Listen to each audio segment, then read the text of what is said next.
शुक्रवार की दोपहर थी। सुबह करीब 2:50 सब कुछ सामान्य चल रहा था, लेकिन उसी वक्त एक फोन कॉल ने कुछ ही घंटों में कई जिंदगियां हमेशा के लिए बदल दी।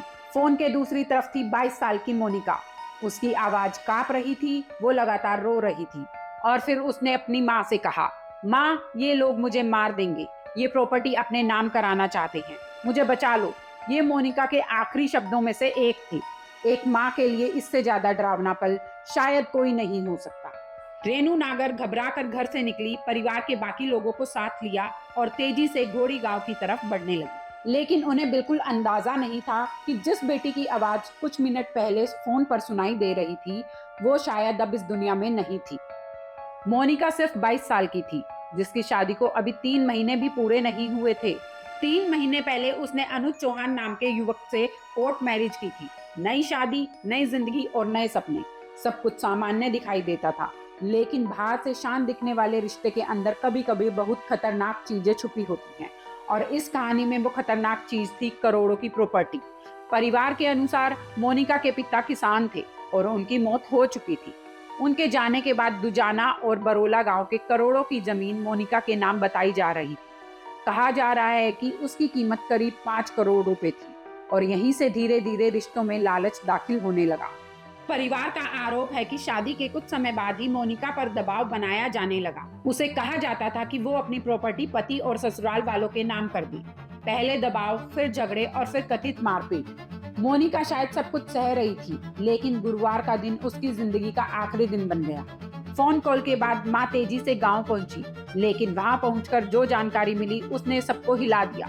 परिवार का आरोप है कि मोनिका की मौत हो चुकी थी और उसके शव को फॉर्च्यूनर गाड़ी में रखकर बॉडी को मेट्रो स्टेशन के पीछे ले जाया गया था, एक सुनसान जगह जहां जल्दबाजी में शव को जलाया जा रहा था। सोचिए, जिस लड़की ने कुछ देर पहले मदद मांगी थी, अब उसी का शरीर जल रहा था और शायद कुछ लोग उस आग के साथ सबूत भी खत्म करना चाहते थे।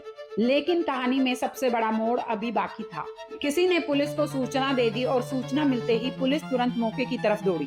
जैसे ही पुलिस वहां पहुंची, वैसे ही वहां मौजूद लोग कथित तौर पर अधजली लाश छोड़कर भाग निकले।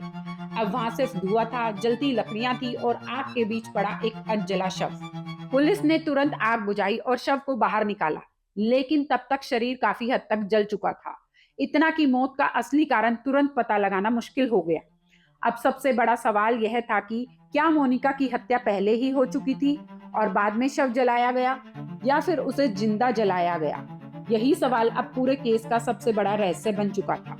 पोस्टमार्टम शुरू हुआ, लेकिन डॉक्टरों के सामने सबसे बड़ी समस्या थी जला हुआ शरीर, क्योंकि जब बॉडी बहुत ज्यादा जल जाती है तो कई अहम सबूत खत्म हो जाते हैं। गले के निशान, अंदरूनी चोटें, यहाँ तक कि मौत की असली वजह भी छिप सकती है। अब फोरेंसिक टीम हर छोटी चीज की जांच कर रही है। Smoke particles, carbon monodioxide level, हड्डियों के फ्रैक्चर और बॉडी के पैटर्न, क्योंकि यही तय करेगा कि मोनिका की मौत कैसे हुई। लेकिन इस कहानी का सबसे दर्दनाक हिस्सा सिर्फ मौत नहीं, बल्कि वो आखिरी कॉल है जिसमें एक बेटी मदद मांग रही थी और शायद उसे एहसास हो चुका था कि उसके साथ कुछ गलत होने वाला है। अब पुलिस कॉल रिकॉर्ड खंगाल रही है, सीसीटीवी फुटेज देख रही है, मोबाइल लोकेशन ट्रेस कर रही है और उन लोगों की तलाश कर रही है जिन पर मोनिका की मौत का आरोप है। लेकिन इस केस ने पूरे समाज के सामने एक बहुत बड़ा सवाल छोड़ दिया है। क्या आज भी एक लड़की अपनी ही प्रॉपर्टी की वजह से सुरक्षित नहीं है? क्या लालच इतना बड़ा हो सकता है कि कोई इंसान सिर्फ 3 महीने पुरानी शादी को मौत में बदल दे? फिलहाल सच क्या है, ये आने वाली जांच और अदालत तय करेगी। लेकिन मोनिका के वे आखिरी शब्द आज भी हवा में गूंज रहे हैं, माँ, मुझे बचा लो।